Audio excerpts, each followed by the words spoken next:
Hello everybody, it's me Damien, and happy Halloween to all of you. Now for this year's Halloween, I'm going to be simply talking about some SCPs based on Halloween. I'm actually going to talk about it personally because I think you're getting tired of this AI crap and stuff, so I decided to do it manually. And hopefully you're happy about that, because I'm literally doing this for Halloween. Now, normally I would like to play some Halloween music, but I don't know if some Halloween music is copyrighted or not. So I'm just gonna stick to this here. Yeah, that. I don't want you to look at it too much, so I'm just gonna put it up. Now I'm gonna be reading about 5 SCPs based on Halloween. So, or at least it's supposed to be Halloween, but I'm not sure if it's accurate or not. This is the channel. You're not gonna see it much often because I honestly keep it to myself, because a lot of them are AI voices, so let's not bother with that and don't complain about it. Alright, let's start with the first Halloween SCP. SCP-097, and it's a Euclid class. Alright. Instead of reading the entire thing, I'm just going to focus only on the containment procedures and the description, because I don't want to do all the addendums and all that. So yeah, I'm just going to stick to the containment procedures and description. Alright, let's read now. SCP-097 is contained within the limits of the property where it was initially discovered, Zone SCP-097. The property is surrounded by an 8-meter tall concrete block fence, fitted with barbed wire and security camera systems. Satellite images of Zone 097 are to be doctored, removing all traces of the area.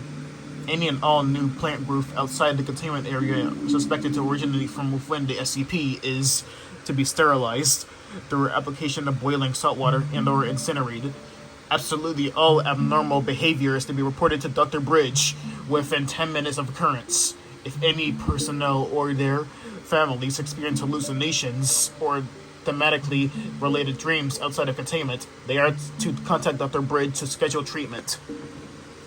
Localities surrounding 097, specifically redacted, are to be monitored from the 1st of April until the 1st of November every year for affected civilians.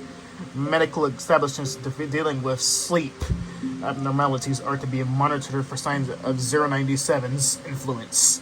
Civilians below the age of 16 encountered alone within 1 square kilometer of Zone 097 are to be taken into Foundation custody and are to be treated with a Class B amnestic and returned home or the nearest police station. Its personnel tasked with the return of civilians are to avoid public exposure. Each agent is to be assigned a cover story to follow if they do encounter civilians en route to their destinations. The morning after the first frost of the year, a team of 25 agents armed with agricultural tools are to be enter 097 and to clear away the outer plant matter. The process is not to continue past dusk. Now move forward to the description. SCP-097 is a 10-acre area of land in the state of Redacted in the Midwestern United States. It is the abandoned remains of the Redacted Country Fair in 1969, an area of approximately 2.3 square kilometers. Structures within the SCP area exist in a state of moderate disrepair, consistent with the expected age and environment. At the center of 097 lie the remains of a 1956 GMC pickup truck, majority of which is crushed beneath a colossal pumpkin of unknown subtype, henceforth 097-1. 097-1 stands approximately 7.4 meters tall and 8.1 meters, 26.8 feet in diameter at its widest. Current estimates put 097-1 at approximately 15,000 kilograms, 33,070 pounds. This pumpkin remains roughly spherical in shape, instead spreading out under its own weight, as would be expected of a plant of its size. The The remaining portion of 097 is overgrown with several dozen varieties of pumpkins, with over 17 subspecies yet identified and many previously unknown to agriculture. Many of these pumpkins will have been shown capable of growing to enormous sizes, the average estimated weights being around 250 kilograms or 550 pounds. These pumpkins, along with the assorted other crops, grow with, on, and at around the remains of the 1969 fairgrounds, creating a maze-like arrangement of plant life. The average height of the walls within 097 is 1.6 meters, though this may vary from year to year. Between April and November each year, the area within 097 has produced a number of anomalous phenomena, ranging from benign to implicitly aggressive. To date, 17 agents have been severely maimed within 097, 8 having died. And that's it. So that's 097. It has a rating of 644. Now on to the next SCP. 2523. And it's a Euclid class also. Special containment procedures. Annually on August 15th, Mobile Task Force Omicron 13 Trick or Treat is to be activated. MTF 013 must begin a full Class W amnestic treatment regimen no later than August 20th. MTF 013 will begin the Class W dosage ramp down no earlier than November 7th and will stand down no earlier than November 15th. Activation may be extended up to 90 days at the discretion of the 2523 project lead. Further extensions must be approved by both the reporting HR supervisor and the reporting medical officer. Beginning on October 1st, MTF 013 will conduct 24-hour observation of 8 sites affected by 2523, designated 2523-A through -H, which will include the easternmost and westernmost affected locations, as well as one additional site chosen in each U.S. time zone. On October 31st, which is today, 1 hour prior to local sunset, MTF 013 will deploy a 2-man contact team into each designated site. As each location enters the anomaly, teams will confirm positive contact and passphrase with each other prior to carrying out mission operations. Contact teams are to be relieved every 8 hours for 24 hours. Ejected team members must be replaced immediately. All teams within the anomaly must confirm positive contact and passphrase during each relief or replacement. Team members are to attempt to prevent non-monetary purchases by civilians, using low-profile social engineering techniques only. In the event that a civilian engages in non-monetary purchasing, they are to ascertain the civilian's identity at origin point and advise the support team. Supports teams are to immediately locate and detain any civilians who have made non-monetary purchases. Purchased items are to be confiscated for study. Detained persons are to be interviewed and then released following indecision. Ejected contact team personnel are to immediately reclassify as Class E personnel, debriefed, and quarantined for 366 days at a location at least 50 kilometers from any key Foundation assets. Survivors may return to duty pending approval by the reporting medical officer. Currently, detention of 2523-1 entities is not authorized. In the event that authorization is reinstated, entities are to be secured with restraints consisting of minimum 75% iron by mass. That's with the description. 2523 is a phenomenon affecting seasonal Halloween costuming and decoration stores in the U.S. and Canada from sunset on October 31st and to sunset on November 1st, which is tomorrow, which is restricted to stores which are entirely seasonal and does not affect Halloween displays and more permanent businesses. While the anomaly is active, the affected locations become spatially collocated, regardless of geographic separation. Story tiers will overlay where sufficiently similar, e.g., Similar display shelving will become a single shelf unit with a duplication of products. Otherwise, the entire space expands as needed. Persons entering one location are able to physically interact with persons at all infected locations in real time and return to their place of origin while exiting. The affected locations remain open for the full 24-hour period regardless of posted hours. At sunset, 4 to 6 entities, designated -1, will appear and relieve all employees. Entities are diminutive humanoids, estimated to be at 0.8 and 1.2 meters in height, with a variety of chimerical features from various vertebrates, as well as limbs and extremities that vary in proportion. These entities carry out routine retail operations, except for attempting to persuade customers to make non-monetary exchanges. At the end of this 24-hour period, they are relieved by the schedule of human employees who typically begin closing the store for the season. Exposed persons will rationalize all anomalous properties of 2523, including those of trades, entities, and objects originating from the anomaly, as entirely normal experiences.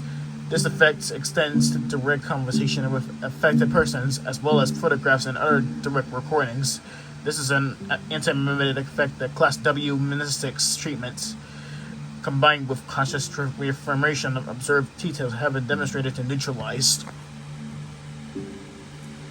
When a customer attempts to purchase an item during the anomaly, 2523-1 entities will attempt to persuade them not to use monetary means to purchase the item. Instead, the entity will activate a trade. Entities have accepted physical objects as well as more abstract concepts as fair trades. This has included hair, personal abilities, years of life, children, legal drugs, memories, and emotions. If the customer insists on paying with money, the entity will, with visual reluctance, accept. Customers that appear to have permanently lost the traded quality, in all cases that was testable. Again, I'm not going to read all this. I'll put the link in the description so you can read them yourself. In case you are unaware of SCP or just haven't heard about it in general. So I'll link the links to all of these. Check.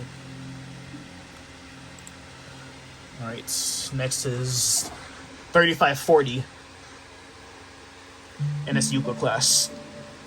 A list of all possible locations where 3540 may occur should be complied through the month of September. Once the event begins, a mixture of satellite imagery and ground surveillance should be used to identify the property undergoing the 3540 event. Once identified, 3540's location should be monitored throughout its active phase. Contact with sapient entities associated with the anomaly is allowed as needed. Agents embedded in local authorities are to intercept any recording on anomalous phenomena from local or national news agencies and write or edit articles and segments to remove 3540. 3540-1 or 3540-2. Foundation personnel in the local government are to encourage the community to have trick-or-treating events in early November instead of the traditional October 31st, citing weather, commercial, or other reasons. Why would you even do that? That's kind of stupid. I don't know why. Whatever. Residual psychoactive and mystics compounds are to be added to the water supplies in the locations where 3540 is active once the event has concluded. This information teams are to ensure inhabitants do not retain the memory of 3540. I mean, it's kind of stupid that in early November you're supposed to go trick-or-treating instead of October 31st. Whatever, it's fictional anyway, so it doesn't matter. Anyways, description. SCP-3540 is an annual phenomenon affecting abandoned properties in suburban neighborhoods throughout the continental United States that lasts for the entirety of October. A number of factors appear to correlate with where the phenomenon occurs, mostly pertaining to the demographics and location of the neighborhood, such as a low rate of crime, an above-average population of children below the age of 10, and a close proximity to both cemeteries and trendy or popular dining establishments. The majority of properties involved in 3540 events were previously owned by individuals who have recently died. A house affected by 3540 will begin to undergo a number of changes to both its internal and external appearance. Externally, a large number of Halloween decorations will appear in the yard and on the outward walls of the structure. Although the decorations mimic common store-bought materials, they are actually authentic, non-synthetic articles. The house will also appear to undergo a full renovation and restoration throughout the 3540 event, despite no actual work or construction observed. Internally, the house will manifest furniture in the rooms, dark curtains on the windows, and appropriate appliances for general living and welfare. During a 3540 event, the house will appear to be occupied by a pair of humanoid entities designated 3540-1 and -2. 3540-1 refers to itself as Maurice, and 3540-2 refers to itself as Lance. These entities are generally seen wearing long black robes with large hoods that obscure their heads and faces. The entities cannot be physically seen during the day, but after sunsets, they will manifest in various parts of the house and will engage in typical household chores and common activities, including cleaning, preparing, and consuming meals, folding laundry, and data expunged. 3540-1 and 3540-2 are amiable for staff and will often invite them in for dinner. The entities will often make claim to frequent local restaurants or shops. However, no evidence have been found to corroborate these statements. That's kind of... I don't know, it sounds kind of weird to me, I don't know. Anyways, next one. 3992 or 3992. I usually just say... I usually say the two ones like they're a two-digit word. It says 3992. It's 3992. That's why I say that. All right. Anyways, it's the safe class. Finally, all instances of 3992 are to be kept in the standard containment locker at 617. That's it. SCP-3982 is a number of children's Halloween face masks. Instances come in a range of designs portraying various Halloween-themed monsters. Instances are constructed out of a simple plastic materials, paint and string. Each instance bears a label reading Wondertainment Wacky Halloween Fun Masks on their interior. 3992 instances do not display any anomalous properties when worn by a non-anomalous individual. However, when worn by an anomalous entity, it will appear to physically change into an adolescent humanoid of varying appearance. Any clothing worn by the wearer will appear to change into a costume fitting with 3992 instance's appearance. Clothing will simply appear to manifest on entities not wearing anything. Anomalous entities wearing instances of 3992 do not experience actual physical changes, instead appearing to have become humanoid. Changes into an entity's appearance and manifesting clothing cannot be physically felt, and affected entities may continue to function and interact with their surroundings as normal. Effects will cease when a 3992 instance is removed. The physical appearance gained by the wearers vary between subjects, differing in skin color, tone, hair size, and gender. I know that I already made a video on this SCP, but it was AI. It was just an AI voice. So this time I'm using my actual voice because I know you're talking about crap. Okay, last one. Okay. 4745. This might confuse you a little bit, but I'm just gonna. It's technically Halloween, but it's kind of more like a Halloween/Christmas merging thing. I don't know. Let's just read it. 4745. Object class safe. 47 and 45 is contained in a standard storage locker in Site 73 with its top hat removed and contained separately.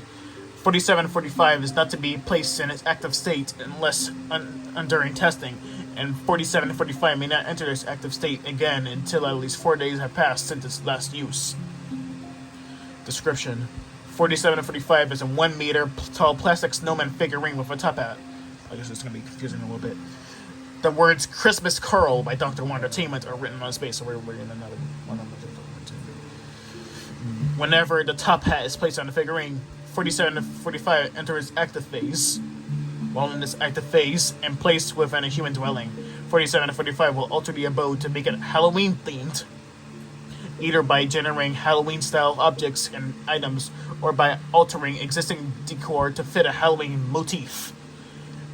After approximately 7 days, 47 and 45's alterations will begin the transition from the child-friendly horror elements, as is typical for most Halloween themes, to a more disturbing motif. Examples of alterations during this time have included the replacement of edible liquids with human blood, the generation of human corpses and body parts, and reports of frightening sounds and noises.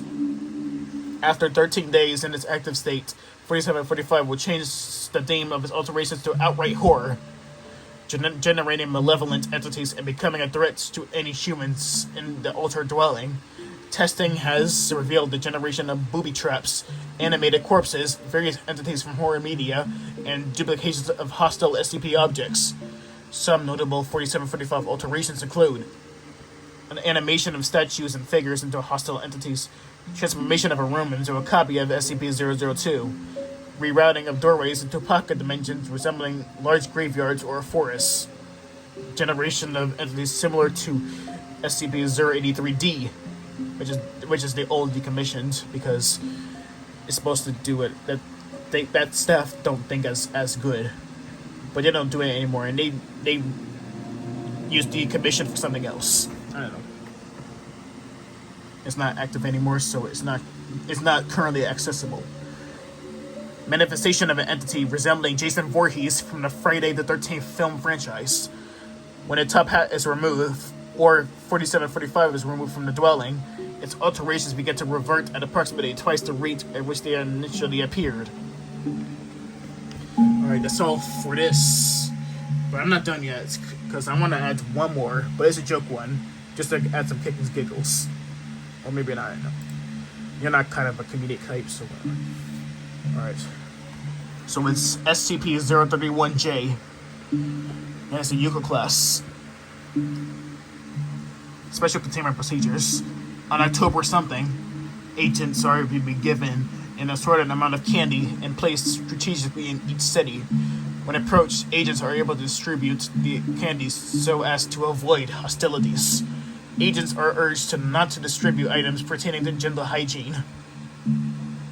SCP-031-J is an event that occurs annually. An analysis of trends has pinpointed the events to fall on October something. However, minor fluctuations are suspected. The trend of appearance of the events mainly occurs in North America and Western Europe. However, rogue instances of 031-J may manifest in various cities worldwide. At the time of a 031-J event, several instances of 031-J-1 will manifest on various city streets. Appearances of instances of 031-J-1 vary wildly. However, they have been described as mainly grotesque. Documented instances that resemble historical figures, pop culture icons, and occasionally instances of 777-J, 1344-J, and 2008-J. Typically, instances will be much shorter than an average adult, with an average height of approximately 1.4 meters. Instances of 031-J-1 will approach households in an ordered fashion and exclaim something or something. The exact meaning of this phrase is unknown. However, researchers have suggested that this may indicate that the instances will damage the household owners unless they are given some form of appeasement. This is verified by the giving of candy to instances of 031-J-1, which appears to appease them into the next household. Shorter instances of 031-J-1 show the tendency to place adult humans in a trance state. Subjects act with a spirit of benevolence towards instances and will fiercely defend its instances in case of attack. 031-J also has several other effects. Adolescents, especially males, show marked tendencies to vandalize households through creative use of toilet paper. Pumpkins displaying faces of varying delight and malevolence appear on the doorsteps of households. The transformation of various households into what researchers describe as terrifying. A normal household may gain cobwebs, graves, whisk brooms and animated human corpses along their exterior. Larger instances of 031J-1 showing signs of inebriation. And the rest is just interviews. Alright, so that's it for this video. I hope you have a happy Halloween. And I'm gonna put all of these articles that I just read in the description so you can read them yourself, in case you want to know all about SCP. So, I'll see you in the next video, whenever it comes out. Goodbye.